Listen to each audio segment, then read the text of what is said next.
All right, so I want to talk about the build a little bit on our Lone Star Texas truck here. That's what we're going to call it, the Lone Star build.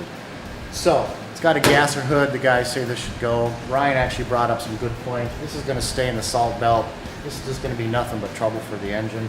I don't have an opinion one way or the other. I kind of like the look, but allowing anything else to get into that engine bay, we could close it off, but we want a little bit different look.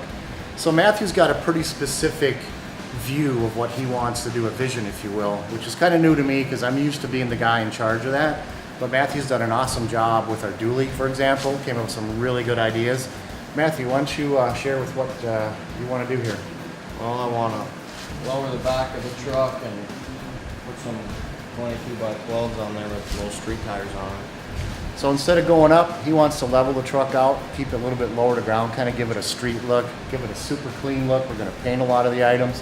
Whole truck's going to get a fresh coat of paint. We're in the process of rebuilding the front end right now. It's going to have everything from ball joints, U-joints, the whole ball of wax. Do some improvements on the front end as well, some normal Dodge things that need to get done. Pretty excited about this build, but the overall goal is to take this extremely clean Texas truck with excellent bones and freshen it up, give it a unique look. We're going to put a new interior in it. Again, a fresh coat of paint. There's not really any body work to do, which is really nice for a change. I'm not dealing with any rust.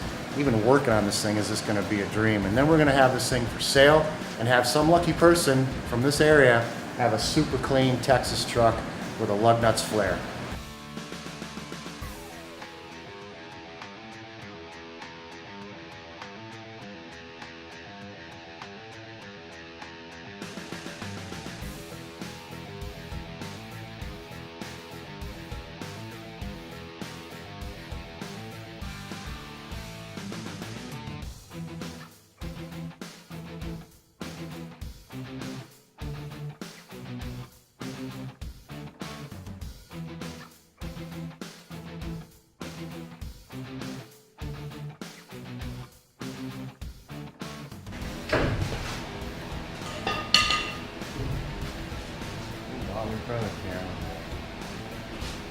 All right, we got the front end ripped apart. Boys did an awesome job. Really nice how this stuff comes apart. Not a Minnesota truck. Everything literally fell apart. All right, so now we're going to put in new ball joints. Go in the right direction.